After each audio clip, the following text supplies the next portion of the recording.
తెలంగాణ నాయకులంటేనే తెలంగాణ ఉద్యమాన్ని పదవుల కోసం తాకట్టు పెడతారనే బదనాం ఏదైతే తెలంగాణ సమాజంలో ఉండేనో దాన్ని దూరం చేయాలని చెప్పి పదవి త్యాగంతోనే ఆనాడు తెలంగాణ రాష్ట్ర సమితి అనే పార్టీని ఆనాడు ఆవిర్భావం రోజే 3 పదవులకు కూడా రాజీనామా చేసిండ్రు కేసీఆర్ గారు.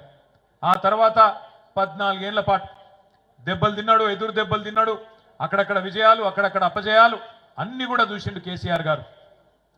పాట కూడా రాసిండు తానే స్వయంగా. తెలంగాణ ప్రజల్లో ఒక విశ్వాసాన్ని నింపడానికి సిపాయిల తిరుగుబాటు విఫలం అయ్యిందని అనుకుంటే వచ్చేదా దేశానికి స్వాతంత్రం.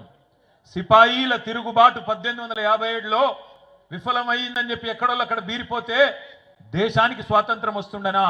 అట్లనే రాజీ లేని పోరాటమే విజయం సాధిస్తుంది, ముమ్మాటికి తెలంగాణ రాష్ట్రం వచ్చి తీరుతుంది అని ఆనాడు 2001లోనే పాట రూపంలో మాట రూపంలో కేసీఆర్ గారు ఆనాడు చెప్పడం జరిగింది.